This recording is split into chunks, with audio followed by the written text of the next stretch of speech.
2025 मायथाइनि मेट्रिक आनजादनि मैया जानानै थांनाय समाज बिगियान आयदानि सोंथि बिलाइखौ लानानै एबसुआ खौरांगिरि मेल लादों। मेट्रिक आनजादनि समाज बिगियान आयदानि सोंथिफोरा 10 थाखोनि फरायसाफोरनि थाखाय जायाखै। एपीएससी यूपीएससी आनजादनि सोंथि बिलाइ बायदिसो जादों होनना फोरमायथिनायखौ नुनो मोनदों। बोलि जानांनाय फरायसाफोरा जाहाथे फेल जाया बेनि सायाव आसाम सोरखार आरो आसाम स्टेट स्कुल एडुकेशन बर्डआ राहा लानांगौ होनना सोलोंथाइ नेहाथारि सोमावसार बसुमतारिया बुंथिनायखौ नुनो मोननाय जादों।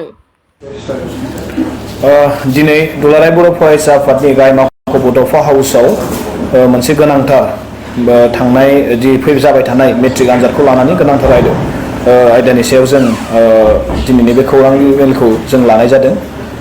जि मैया जालांनाय मेट्रिक एग्जामनि जि ससियेल साइन्स एबा समाज बिगियान आयदानि जि सोंलु बेखौ जोङो नुदों आरो गोबां गार्जेन आरो फरायसुला फरायसुलि एबा फोरोंगिरिफोरनिफ्राय जों रिपर्ट मोनदों दि बेयाव सोंथि बिलाइयाव गोबां गोरा एबा सिगांनिफोरनिख्रुइ एसे सोलायनाय जों नुनो मोनदों। बेयाव जाय सोंथिनि फिननायखौ होनो थाखाय जोंनि थाखो 10नि फरायसाफ्रा हाख'वा बा बेयो 10 थाखोआव फरायनाय गथ'फोरनि होथावना माखासे सोंथिनि एन्सारफोरखौ दिनै नुनो मोनाखै। दा बेखायनो जों आसाम गभर्नमेन्ट आरो Assam state school education board बिथांमोनखौ जों खावलायगोन दि बेयाव जाहाथे रावबो फरायसुला फरायसुलिफ्रा बिनिफ्राय पास जानायनिफ्राय जानगाराव थानो नाङा। बेखौ जेरैखि जाया बिथांमोना बिनि राहा लानांगौ।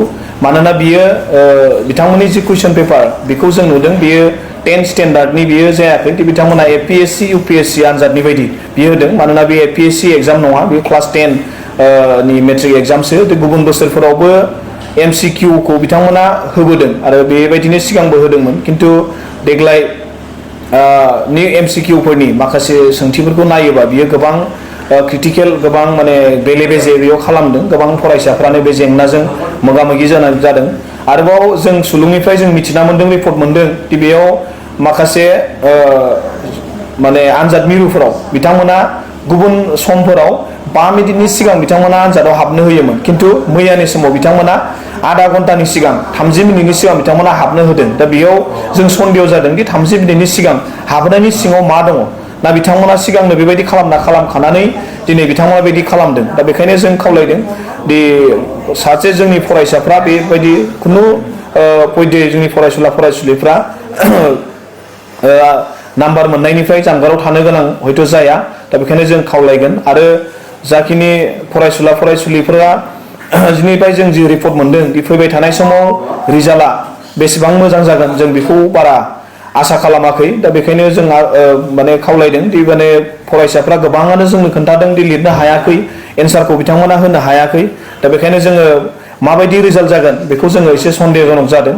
दा बेखायनो जों आसाम गभर्नमेन्ट आरो आसाम स्टेट स्कुल एडुकेशन बर्डखौ जों गले गले खावलायगोन दि बिथांमोना बिनि गोख्रै माबा मोनसे इनिशिएटिभ एबा राहा लानांगौ आरो जोंनि फरायसाफ्रा जाखिनि जेंनाजों मोगा मोगि जादों दा बै जेंनानिफ्राय बारग'नायनि राहा बिथांमोना जाहाथे होनांगौ। जों दुलाराय बर' फरायसा आफादनिफ्राय जों बेखौनो खावलायो।